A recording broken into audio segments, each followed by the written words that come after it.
It's time to hear it from Harlan. Utah Director of Athletics Mark Harlan takes you behind the scenes with the Utes, the Pac-12, and collegiate athletics. Now here's your host, Mike Lagesholt. Welcome to the February edition of the Hear It From Harlan podcast. Coming up, Utah's mega winter and spring sports season is underway. Mark will look at some of the highlights so far, and also all-arounder Cristal Isa from gymnastics joins Mark for his one-on-one interview. Well, Mark, it's been a while. Welcome to the show. Great to catch up with you. I know it's been a busy time. We appreciate your time as always, but my goodness, what a January it has been for us already. Mike, it's always good to talk to you and get everyone caught up to speed. We certainly have a lot going on, and look forward to updating everyone about it.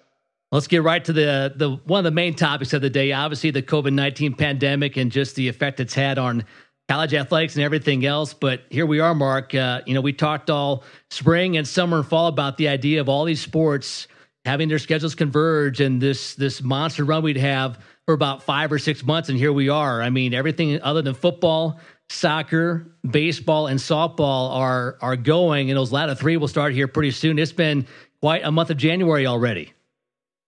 It really has. And, we saw this coming and we hoped that it would happen the way that it is, where we have all our teams finding a safe way to get ready in their preseasons and practice and get out and play. And like you said, the only team that is technically out of season is football. Everybody is ready to go outside of football to prepare for their seasons or are in their season. So it's been a very exciting couple weeks to have our, teams competing either here or on the road. It's been fun to see smiles and some of the normal looks that you see. It's still very strange, obviously, with the protocols and the testing, which are, very take a lot of time, right? It takes a lot of time for folks to do that, our trainers and our students and our coaches, but they're more than willing to do that to be able to get out there and compete. And of course, strange to not have our fans there. That's been difficult and surreal.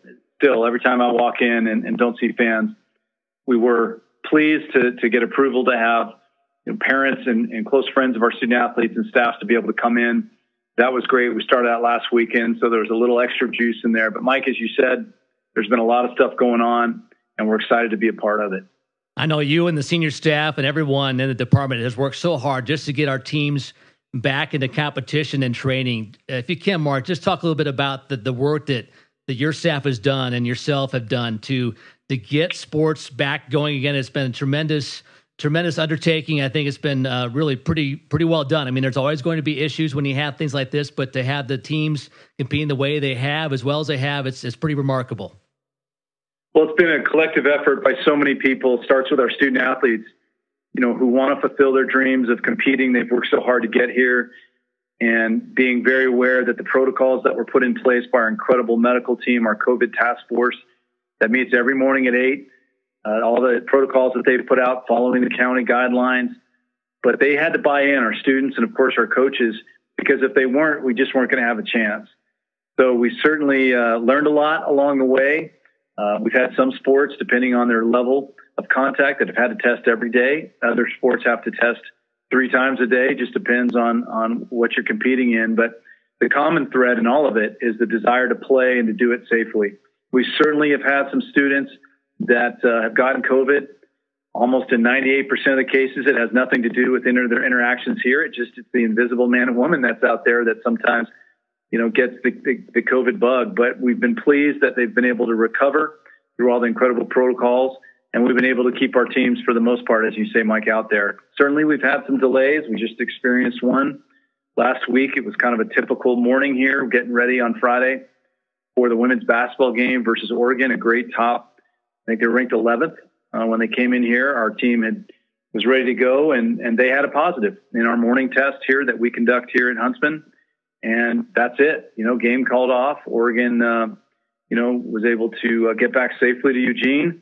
Our team had to go back and take a rest day and get ready for Oregon State. That's just the normal. As a matter of fact, I was commenting to somebody that, everyone kind of dealt with the news, said, okay, not surprised, it's going to happen, and we move on. So we know it's not normal, but sometimes it starts to become normal, right? And it's just how our young people have responded to that, and our coaches, and therein lies my pride, because I think everyone's done a great job managing both the physical and the mental strain as we go through this. Yes, you could not have said it better. The new normal and the staff and the coaches and the athletes especially have done so well adjusting to this. Mark, it's been over a month, which is hard to believe, but I want to talk to you about the death of Ty Jordan back on December 26th. I know as an AD, those late night phone calls you get, more times than not, they're not good. You got that phone call and heard about the death of Ty Jordan back home in Texas over the holiday break. What a tremendous young man. And I'm not talking about just what he did in the football field this fall, just a great young man. People loved him. He's gone too soon. Like I said, it's been almost 6 weeks, but just your thoughts on Ty Jordan, what he meant to our athletics program in just a very short time here on campus. He was an awesome young man. And as you said, there's been 6 weeks, and it's not a day that goes by I don't think about him and his family, and I'm reflected about, the incredible talent that we all got to see from Ty on the football field. But what I most remember when I think of Ty is just his energy and his passion and his sense of humor off the field.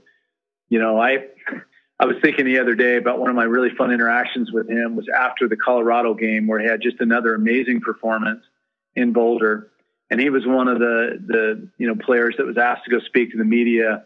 And I was standing there next to him as we were waiting his turn. And he says, "Hey, Mr. Harlan, I got to go get my phone. I forgot it. It's down in my locker." And I said, "Well, I don't know if you have time," but he goes, "No, I got to go get it." And I said, "Well, we'll go ahead and go." And I swear he was back in 5 seconds. And he goes, "Look at this. I got 190 new messages." He was just so excited and proud of what he was able to show for his family back in Texas, for his teammates. And, is that youthful exuberance that we get to see a lot in this business and being around these young people. I was honored that we were able to go to Dallas and share stories with his family, to be a part of this service. So many of our football players and coaches were able to be there. That was a real healing moment, I think, for our team. And it was just, for both the family and for us, a very special experience. So, I don't know if we'll ever truly get over it. I think time will be the thing that will help us the most. I'm really pleased about the scholarship and folks that have supported it. Of course, Kyle and Jamie's donation leading the way, and others. I think whoever carries the Ty Jordan scholarship going forward will be a special member of this football team. And there's other things that we're looking at to honor his memory, and we'll work with the family in that way. But he'll be missed. It certainly was a tragedy, but we'll never forget him. Well said, Mark. And we'll see teams throughout the rest of the year honor Ty Jordan. You've seen the initials LLTJ. Long live Ty Jordan. The gymnastics team has a helmet sticker thing they're doing for sticks on various apparatuses this year. So just gone too soon. And again, we send our condolences to his friends and family. Ty Jordan passing away on December 26th. Well, Mark, some happier news. We've had some fun with some facility projects here the last month or so. The David S. Layton Golf Academy had its ribbon cutting on January 20th. It's a $3 million facility located on Guardsman Way across from the Eccles Football Center. You took part in that. That is a major breakthrough for the golf program. Yeah, very special facility that we were blessed to open, like you say, recently, all coming from incredible donors who stepped up. Obviously, David Layton, a great friend of the program, was a lead gift there, and just incredible to have a facility where the young men on the team can really practice their craft. It's filled with some of the best technology that the golf business has. Putting green that is, it's hard to describe unless you see it, but lasers everywhere and hitting that really can, obviously bays that you can really, work on your swing and match it up with other professionals that are in the space, and for these amateurs to become professionals. So yeah, really exciting that we got to do that. And again, another testament to when donors step up, what we can do for our young people. So really, really happy to have it open. And some big news, Mark, on the Ken Garff Performance Zone, a Rice-Eccles Stadium project. A couple major milestones last week. We had the topping out with the final beam being lifted into place on January 27th, and then the 2002 Olympic Cauldron came back. Spence Eccles was there himself, in fact, as that was put back into place on January 29th. A couple major milestones in that major project. Yeah, it's been a really active time in this incredible project. We've been blessed by good weather. Layton Construction has just been amazing, and all the subcontractors to really keep that project moving. We're right on schedule to open the facility in July. the topping off of the beam was really fun last week. I was able to go down there and sign it with Coach Whittingham and members of the Garff family. A lot of other donors have signed it along the way, but to see it get placed is another milestone, as you say. But really excited. You know, we're working on selling all the seats in there. We're at a brisk pace. I would encourage anybody that's still thinking about that to reach out to us and take a look at it. We can set those up virtually or meetings, or you can come down to our ticket office by the stadium and take a look. But it's just going to be incredible. You know, 51,444 when we open this fall, pandemic allowing, of course. But project is right on schedule, and it'll be a great addition to this incredible Rice-Eccles Stadium. Sure will. The Hear From Harlan podcast being brought to you by Pepsi. Grab a Pepsi and some friends and get in the game. Pepsi, a proud partner of Utah Athletics. Well, Mark, as we mentioned, we have a host of sports in action right now. This mega schedule we thought we would have, we hoped we would have, is unfolding. Volleyball ranked 8th, gymnastics ranked 3rd. It's been a busy month of January. You've been to a lot of events and things that have stood out to you so far in the 2021 athletic season. Well, you know, just watching them play is the first thing that comes to mind, and knowing how hard they always work, but particularly in a year like this and the sacrifices that they're making. So anytime we play, it's a victory. We're looking for 2 victories, right? Get on the court, get on the field, et cetera, and then win the game is always the second thing. So, yeah, really, you know, obviously men's basketball has had some ups and downs this season. You know, they've really put in some incredible performances, and you know, putting that full game together. I know it's something that Larry and the guys are working really hard, because that's what they're doing. They're really working hard. Certainly thrilled with the incredible comeback victory in Boulder last week, and we're so excited to allow those guys to celebrate, because again, how hard they've been working. You know, our women's basketball team, it's unbelievable. Our conference, you know, having all these teams in the top 10. I think at one point we played 4 straight teams in the top 10. And, you know, it's just like that. So we're fighting. Had a great road win at Arizona State last week, and I was really excited for the girls. And then as you look at the other sports, you know, we're just getting started. Gymnastics is just off to an incredible start, as they normally are, but we never take it for granted. Really an impressive result with lacrosse, going into the top 5 Denver team at their place on Saturday. You know, had the lead at halftime and barely lost the game. I think that bodes really well for a real special year for lacrosse. Cross country got started this week. And I guess on the top of my mind, of course, other teams I don't want to forget, but we've got to talk about volleyball. I mean, yes, we knew that Beth's team was, you know, extraordinary, a lot of talent coming back. And boy, they have shot out of the gate with just dominating performance. I think we've only given up 1 set in the 4 matches, that we've played. So it'll be fun to watch where they go and what happens next.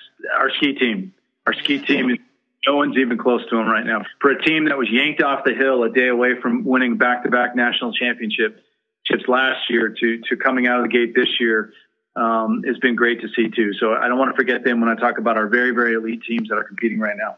We've got a top 10, you know, volleyball team right now. We've got a top 10 gymnastics team. We've got a swim and dive team that, you know, just crushed BYU men and women last week. We've got a lot of really good stuff going on.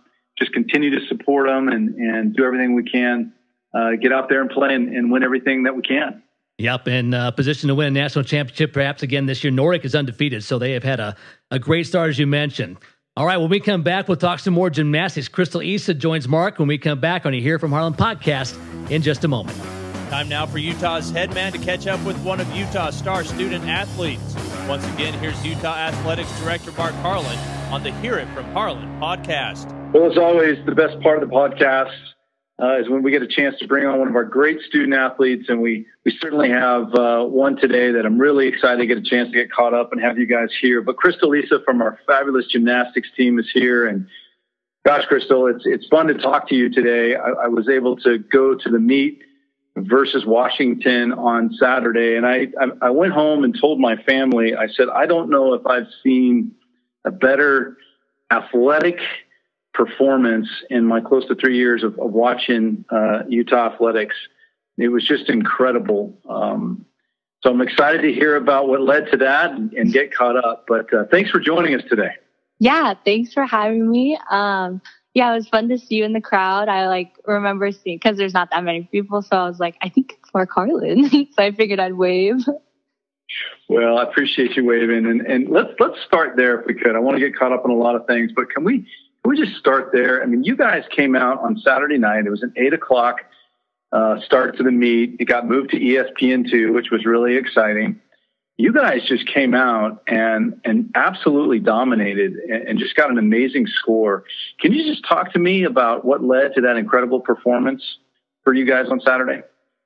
I think this week we just wanted to do our best and hit 24 for 24. And even though we did, it's our best score this season. It's still not our best because we have so much more potential. But it was really exciting to see that like we could do that without hitting 24 for 24. And we're just excited to move up in the rankings. And it was more about a bigger team score than beating Washington. But either way, it's always fun to go against another Pac-12 school. So it was exciting to get the win. Yeah, it was great. I mean, it's always to beat somebody, but you're right. Your coaches taught me it's about the opponent, but also that score as you guys move up nationally. But really, the part of the meet, which I think is memorable for anyone that was watching, was when you guys hit the beam. Obviously, can't remember who it was, but she had a slight fall, still finished incredibly well, which really meant the rest of you guys had to be near perfect. I mean, that was amazing. I think everybody seemed like they got their best. Probably should have had 2 10s, but I don't want to get fined for getting off the judge. I'll let Tom do that. But you were a part of that too. I mean, just talk to me about the mentality of hitting the beam. I think our approach is definitely more aggressive, and we just kind of had to find that because we had a bumpy start at the beginning of season. But I do think we're a team that does better under pressure, and that leadoff spot is really important. But we just wanted to let her know that we had her back, and even though she didn't have her best routine, we were gonna step up for her and for the team. And it was really excited because Miley got the 10, and then Abby got her 995, and it was just so much energy going into floor, and it was our third event, and we felt like we got our impressive beam stride back. So, well, it was incredible. I know a lot of people were watching. Well, let's talk a little bit about you, right? Junior year, Henderson, Nevada, been here now, kind of a grizzled vet, which is kind of crazy because I remember when you were. It seems like yesterday you were a freshman. Talk a little bit about your journey. Obviously, with the pandemic being a big part of it so far, but what about your overall journey? I mean, how has it been for you here at the University of Utah? It's been amazing, I would say. I'm just a junior, but in my freshman year, I've never actually made it through a full season because my freshman year I got hurt, and my sophomore year got cut short due to the pandemic. And so I've never made it to a postseason. I've never competed on that level. And I'm just hoping that this year, this is the year that I can contribute to a national team score. But I absolutely love the campus. I'm happy whenever I'm on campus because it's so beautiful. And I just love the facilities and everything and all the support from athletics. Well, the one thing that I really appreciate about you is you always have a smile on your face, and it just seems like you are so happy to be here, even though you earned every piece of it. To be recruited onto this gymnastics team is the elite of the elite, but you've also just the way you've approached it, the positivity, which really I think our fans see when they see you compete. But I know that's the way you are off of your sport too. And speaking of that, you've really jumped in on some things, and I want to talk about a few of those. Let's talk about your appointment recently to the overall University of Utah's Public Safety Advisory Committee. And before you do, for our listeners, this was a part of the absolute commitment to safety here on the University of Utah campus by President Watkins. And one of the things that emerged is just having a group of students really be a part of the leadership of the police department and the safety. And we had two student athletes that were appointed to this. We needed 2 of our top leaders in this department. RJ Hubert came from football, and Cristal, you were appointed for gymnastics. So why don't you talk a little bit about that group? I was really excited because after Lauren McCluskey, my freshman year, everyone had opinions and everyone had suggestions. And I was just wondering, like, how could I help? And when Kendall came up to me and told me that she thinks I'd be good for it, I was just really excited because I got to finally have a say and express my opinions about how campus safety could be improved. Well, it's incredible to have two of our student athletes as a part of that. And again, I think it's to the commitment to everyone trying to work together. But also recently, you've been a part of a Pac-12 group. It's called GPAC. Why don't you talk a little bit about that? Yeah, it's a newer group, and I'm really excited about it because it's just a few gymnasts from each Pac-12 gymnastics school. And it's fun because I get to keep in touch with them every month, and we get to come up with ideas about how we can be more inclusive and more diverse and like embrace different communities throughout gymnastics so everyone feels supported. Because like the most important part of gymnastics sometimes, most of the time, is our fans. And we just wanted to show that we like appreciate them and we support our communities. Well, it's amazing that you find the time to do everything you do, the commitment to be a student athlete, a student, and then these various groups that you're on. It's just awesome. And it's greatly appreciated by myself and the rest of the department. So what's next? You guys are on the road this week as we tape this. You're off to Arizona State. Yeah. And then I think you have a bye after that with Stanford, not ready to go yet. But what's next? What can everyone look out for the Red Rocks going forward? I would say only up from here, hopefully. I think that we still have a lot more to show. I think going to Arizona is going to be fun because it's warm and it's been a little snowy here. And we're just excited to go against the Sun Devils, and then we get to come back home. We get to rest a little bit for the bye week and come back home. But I think there's definitely a lot more to us than what we've shown this season. Well, that's amazing because you guys have been awesome and just done such a great job. Well, thanks for taking the time. Really appreciate everything you do for Utah Athletics and the university as a whole. And I look forward to waving you at our next home meet. Me too. Thank you. Thanks, Cristal. Appreciate you much.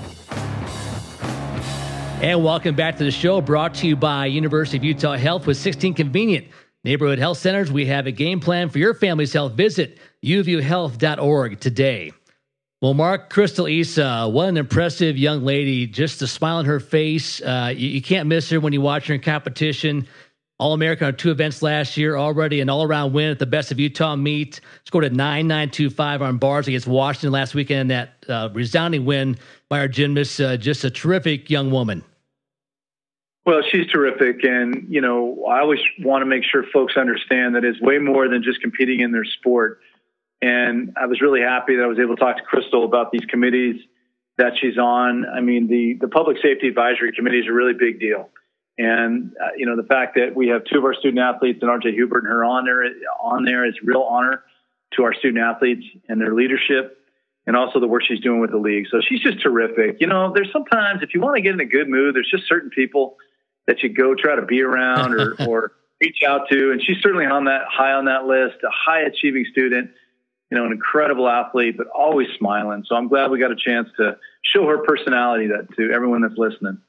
Well, Mark, some great news on fall semester grades. It had to be a challenge with our students taking online classes, just a different environment all around, but yet we had a 3.39 fall semester GPA, the second highest in school history, and just some great numbers put up by our student athletes this past fall.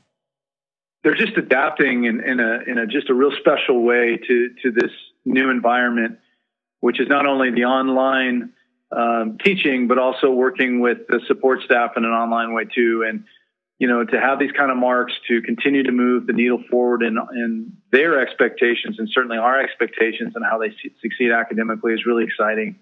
You know, we had another good group of young people graduate mid-year. We are expecting a big crop also this coming May. So, you know, that's what we're here for, and chasing their dreams academically and competitively. So it was great to see those numbers. You know, great to see all our teams over 3-0. Football again, I think they were up to 3-1, which was just terrific. So very excited about their performance and just very honored by the incredible work by their coaches and their advisors to help along the way.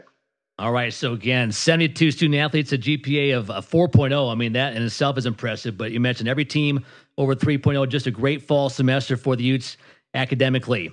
Mark, some personnel news to talk about with you here. Congratulations to Kyle Brennan. He has been your Deputy AD, COO since you came on board, and he is now the AD at Illinois State. I know you're happy for him.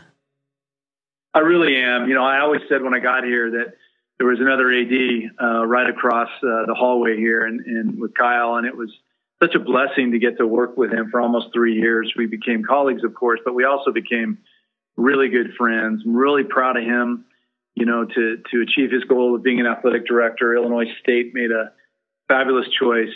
Been fun to text him back and forth and see how he's doing and keep track of the Redbirds out there in Normal, Illinois. And I'll always do that, just like he'll keep track of us. But very, very excited for him. And he wasted no time in filling his role. And you got a winner, in my opinion, Mark. Charmel Green, I worked with her when she was an assistant softball coach here back in the day. And she coached at some other places, I think Syracuse and maybe Notre Dame, and then became a senior associate AD for student athlete performance, health and welfare, and the SWA at Penn State. That's where she's coming from. And Charmel, an All-American softball player, a member of our Hall of Fame. She's coming home. Excited to see her start on board here in early March, Mark. Yeah, it's just an incredible opportunity for the Utes to be able to have Charmel come and join us. I got a chance to get to know her since I've come to Utah, and whether it be at some conventions or simply getting her on the phone and talking about stuff. And quite candidly, she's very entrenched at Penn State, been there for 11 years, really moved up the ladder on the key leadership team for Penn State, and didn't expect to get her, to be honest with you. And we were ready to go on an interim basis for some time. But, I think folks know when you got a chance to get talent, you go get it. And we were able to get her to come, and just so happy. I can't wait for her to get here. She'll start in March, and she's got a lot of friends in Salt Lake, a lot of her teammates that are still living here, along with others. She's just been around championship programs at Penn State and Notre Dame since she left here. She made the jump from coaching into administration, about 12, 13 years ago. So she brings with her that knowledge of being a coach and what coaches go through.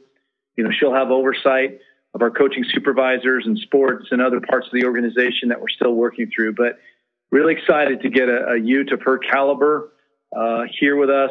Another step in us, chasing down championships both on and off the fields of play. And Mark, also Kyle Brennan, heavily involved in overseeing football. You had a chance to promote another person on staff, Jeff Rudy, who has been the operations man for football for a long time now, as the associate AD for football administration. Happy for Jeff. Yeah, I've got to know Jeff, funny enough, when I was at UCLA, and we came out the first year that Utah was in the league, and we wanted to go see the Eccles football facility because we had heard all about it.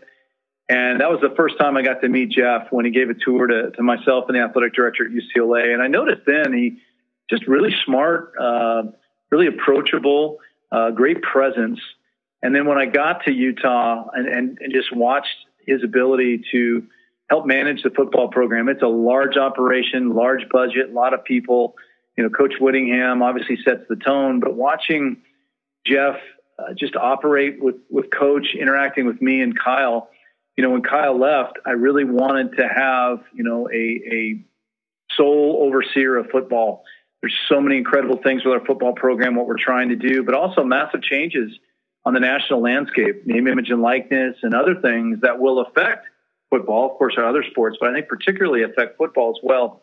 So I thought about what I wanted, and I realized what I wanted was right here. So I met with Jeff, and we had a long talk about it, and I just decided to do it. Got with Coach Whittingham. He was very excited for Jeff.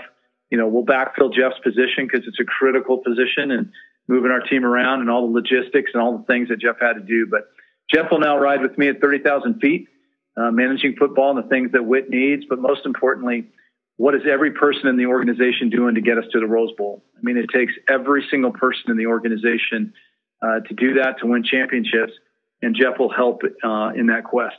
All right, visiting with Utah AD Mark Harlan on the Hear From Harlan podcast.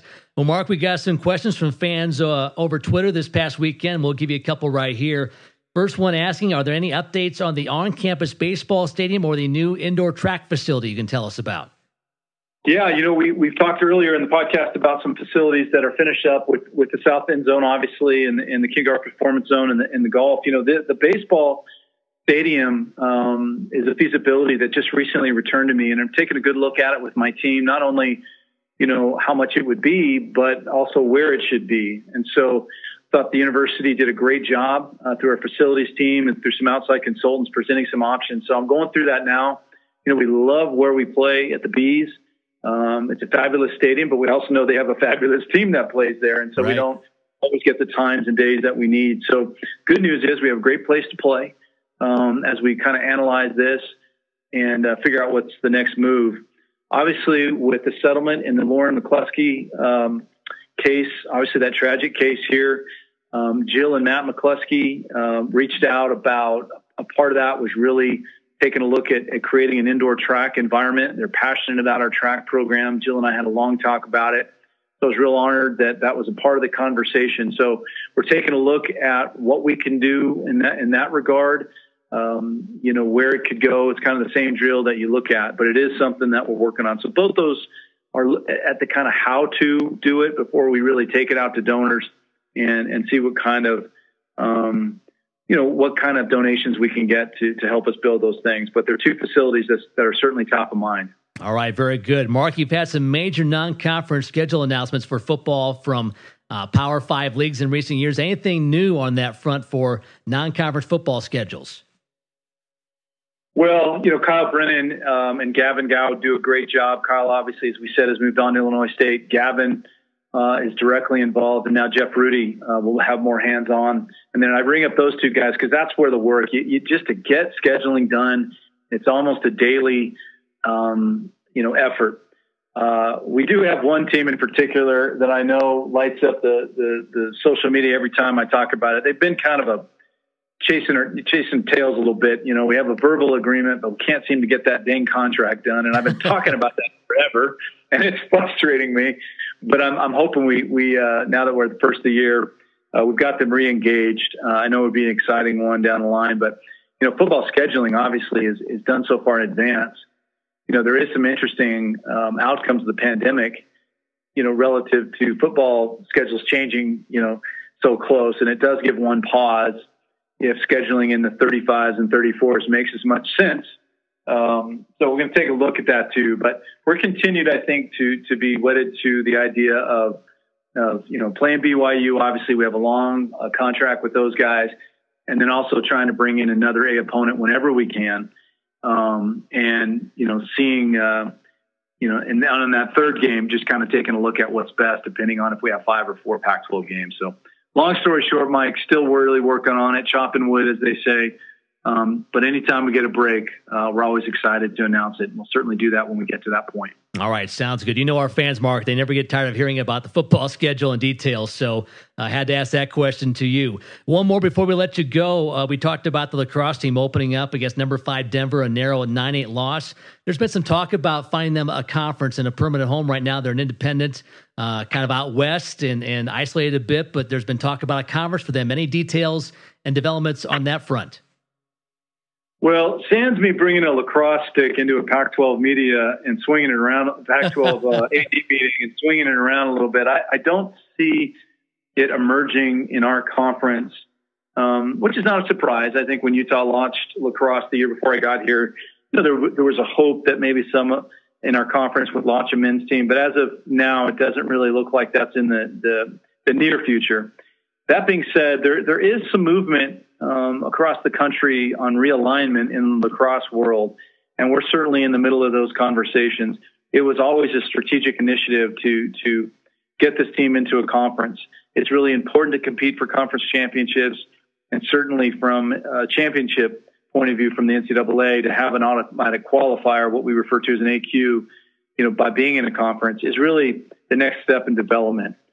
So we're definitely working on that. Scott Cole now oversees lacrosse. He's been in meetings with that. Brian Holman is, of course, in those conversations. But there is some movement going on, and we're hoping that when the dust settles, that we'll be a part of some conference somewhere, because we do think it's really important. Great news. All right. Well, Mark, I tell you what, it's been a crazy 9 months for all of us, but the good news is we have games taking place And hopefully the light at the end of the tunnel, if it's not in front of us, is very close. And we'll get a chance to watch a lot of competition in the next 5 months or so. Appreciate the time as always. Mike, appreciate you. And just again to our fans, we're sorry you're not in the arena. We're hoping for maybe some latitude in that as we get to our outdoor sports later in the season with lacrosse and women's soccer. We're watching that closely with our league presidents, but we miss everybody. And we know they're watching. We appreciate all the support we're getting. And we look forward to seeing everybody really soon. All right. Thanks, Mark. We'll see you down the road. All right, Mike. Thank you. All right. That's Utah AD Mark Harlan. Our thanks to Cristal Isa from gymnastics for joining us. Also, thanks to Mike Gilliland on the technical side. And until next time, I'm Mike Lagashow for Mark Harlan. Thanks for joining us. So long, everybody. This has been the Hear It From Harlan podcast. Subscribe and listen all year long as we keep you up to date on Utah athletics.